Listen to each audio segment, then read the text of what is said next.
नमस्कार मित्रों, मैं विनय कंचन पॉलिटिकल एजेंडा चैनल से। चलिए आज बिहार का चुनाव का कुछ मुद्दे पे बात किया जाए। जैसे कि आप सभी जान रहे हैं कि अभी 28 अक्टूबर से चुनाव बिहार में चालू होने वाला। प्रथम चरण 28 तारीख को है, द्वितीय 3 तारीख को है। उसके बाद उसका रिजल्ट जो है तीन चरण में है, जिसका रिजल्ट आएगा 10 नवंबर को, जिसकी तैयारी लगभग सभी पार्टी उसमें अपना पूरा दम झोंक दिया है। लेकिन क्या आप कभी सोचे जो बिहार में जो मुद्दा उठाया जा रहा है, क्या वो वास्तविक बिहार का मुद्दा है? अगर मेरी माने तो बिहार का वास्तविक मुद्दा कोई भी नहीं उठा रहा है। कोई भी पार्टी या कोई भी नेता इसके ऊपर कोई भी चर्चा ही नहीं करना चाह रहा है। किसी से पूछे बेरोजगारी दूर कर देंगे, ये करेंगे, या फिर शिक्षा की नया नीति लाएंगे। लेकिन अगर किसी से पूछा जाए कि आपका विजन क्या है, किस तरीके से आप लाना चाहते हैं बदलाव बिहार में, तो कोई भी जवाब नहीं दे पाएगा। एक पहले 15 साल जो 1990 से लेकर 2005 तक सरकार में थी आरजेडी, राष्ट्रीय जनता दल, उसके तरफ से मुख्यमंत्री पद के दावेदार तेजस्वी यादव मोर्चा संभाले हुए हैं। दूसरी तरफ एनडीए जिसमें भाजपा है, जेडीयू है, हम है, वीआईपी पार्टी है, जिसके तरफ नीतीश कुमार जिसका मुख्यमंत्री पद के दावेदार है और वही कमान भी संभाले हुए हैं। हम हर एक रैली भी देखे, हर एक सभा भी देखे, सभी का नेता का अपना इंटरव्यू भी देखे, लेकिन कहीं भी ऐसा एक विजन जो होता है बिहार के लेकर, एक अच्छा विजन जो होगा वो कहीं भी नहीं दिखाई दिया। अगर बात नीतीश कुमार की किया जाए तो 15 साल में हमने देखा सुशासन के नाम पर, पहला अगर देखा जाए तो पहला 5 साल का कार्यकाल जो था वो सही वास्तविक में वो उसमें सुशासन था। देखा जाए तो मर्डर, अपहरण जैसे तमाम घटनाएं रुक गई थी। लेकिन ये जो लास्ट 5 साल है उसमें राजनीति में ही नीतीश कुमार अपना रह गए। कभी प्रधानमंत्री बनने का सपना देख लिए तो कभी कुछ तो कभी कुछ। यहाँ तक कि आरजेडी जो मुख्य विपक्षी दल है बिहार का, उसके समर्थन से भी सरकार बना लिए पिछले बार 2015 में। उसके बाद फिर कुछ दिन के बाद फिर भाजपा में रिटर्न आ गया। तो इस तरह से खेल हम लोग देखते आए हैं और ये राजनेता जो भी है इस तरह से खेल खेलते आते हैं, जनता को गुमराह करना या फिर उसको एक लोभ देना जो हम आपके लिए ये करेंगे वो करेंगे। आज नीतीश कुमार भी वही कर रहे हैं। 15 साल में क्या क्या अगर उनसे पूछा जाए तो वो दिखा देंगे आपको, मेरा शिक्षा नीति देखिए, मेरा सड़क देखिए, मेरा रोड देखिए। लेकिन वास्तविकता यही है जो अपना परिवार से दूर बिहार से लाखों लोग पलायन करते हैं। कल 30 लाख के लगभग में तो अभी आप लॉकडाउन में ही देखे होंगे, वहाँ से पैदल चल दिए थे। तो क्या उसके लेकर नीतीश कुमार का क्या, या फिर नीतीश कुमार छोड़े या फिर कोई भी राजनीतिक दल के लेकर क्या उसके लेकर कुछ नया है जिसके कारण वो आदमी उस पर भरोसा करे या वोट दे? उसके ऊपर कोई चर्चा नहीं करना चाहता है। जो पढ़ाई के लिए, शिक्षा के लिए आप बिहार छोड़ना पड़ता है, आपको रोजगार के लिए बिहार छोड़ना पड़ता है आपको, तो फिर किस आधार पे हम वोट करें?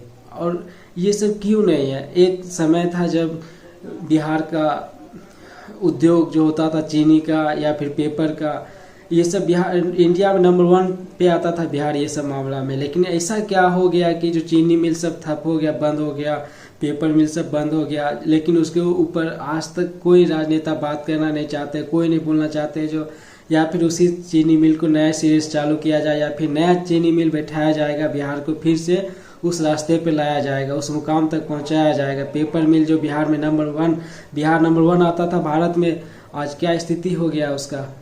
पेपर मिल भी नहीं है उतना। आखिर ये सब मुद्दे पे क्यों नहीं बात करते हैं वहाँ के राजनीतिक पार्टी या फिर राजनेता? आखिर की इस तरह के मुद्दे से भाग रहे हैं? बेरोजगारी दूर करेंगे, कोई पार्टी आता बोलता है हम सालाना 10 लाख नौकरी देंगे। अरे कहाँ से देंगे वो तो बतलाइए। आप सीजन क्या आपका है? क्या ऐसा आपने देख लिया, ऐसा क्या चीज़ सीजन करिएगा जहाँ से आप नौकरी लाइएगा? हमने इस तरह से बहुत देखे हैं वादा। अभी छत्तीसगढ़ में देखिए, राजस्थान में देख लिए, मध्य प्रदेश में देख लिए, महाराष्ट्र में, झारखंड में भी देख लिए, लेकिन कहीं भी ऐसा कोई भी नहीं छड़ी घुमा जो बेरोजगारी को दूर कर दे। वास्तविक यही है कि बिहार में जितना भी राजनीतिक पार्टी है या फिर राजनेता जितना भी है, सब एक ही ऊपर है, विश्वास किए हुए है कि जातिगत जितना भी वोट होगा, जितना भी जातिवाद होगा, वो सब वोट हमको आएगा ही। एक यही कारण है जो वहाँ पे यादव बहुल होने के इलाका में सिर्फ यादव को ही वोट दिया, टिकट दिया गया, प्रत्याशी दिया गया जो यादव वोट आते, मतलब सब पार्टी को आए। जहाँ तक कि आरजेडी राष्ट्रीय जनता दल, जिसका प्रमुख लालू प्रसाद यादव जी है, एक समय में यादव का दबदबा उस पर रहता था, लेकिन इस बार उसमें भी देखा गया है कि उसमें सभी समाज का, सभी वर्ग का नेता को टिकट दिया गया है। लेकिन उसी तरह देखिए दूसरा पार्टी में जाइएगा, हम नाम नहीं लेना चाहेंगे किसी भी पार्टी का, अगर दूसरा पार्टी में जाकर देखिए आप, वहाँ पर भी यादव को ज़्यादा महत्व दिया गया और सब कास्ट के ये में। तो इसमें एक फैक्टर ये भी है, यादव बहुल है। दूसरा फैक्टर ये है कि दूसरा कास्ट में थोड़ा थोड़ा और जो भी है उसमें एकता नहीं है।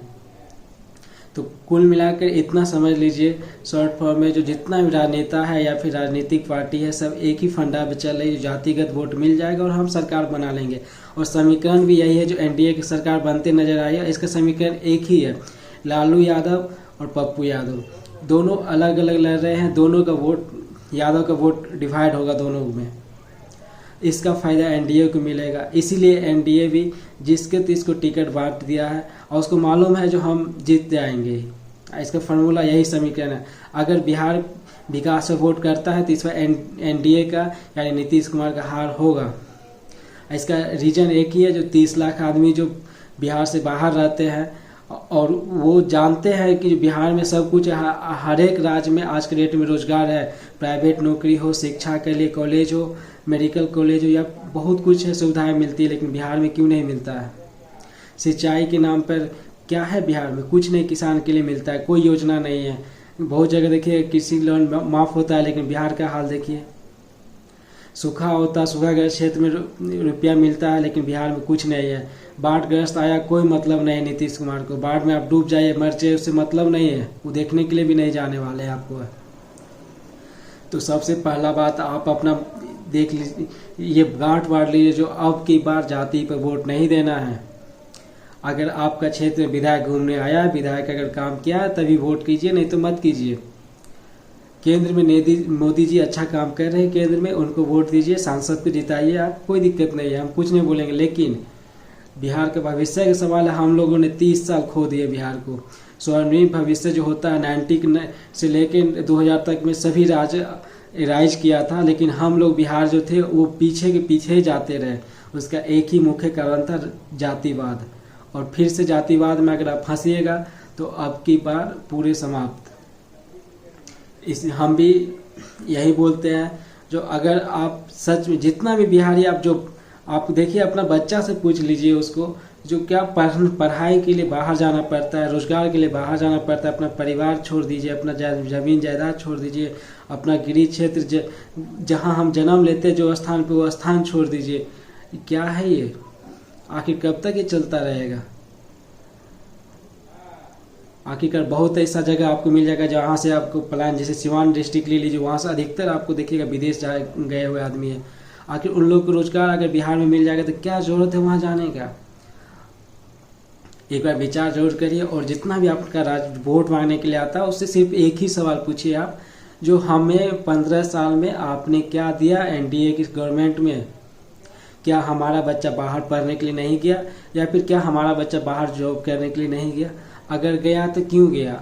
आप आज जो आप बोले हम ये किए वो किए, बिहार में ई बा ऊ बा, तो बिहार में का बा ई पहले बताई, जो हमारा बच्चा बाहर में काहे के लिए जाए कमाए ले? सबसे बड़ा बात यह है, आप सबके लिए मुद्दा है, इस पे जोर शोर से बात करिए। चुनाव अब नज़दीक आ गया है, तो अब की बार या तो बदलाव कर लीजिए, नहीं तो नीतीश के साथ जाइएगा, तो फिर अगला क्या होगा वो पता नहीं है। नमस्कार मित्रों, फिर मिलेंगे हम लोग। जय हिंद, जय भारत।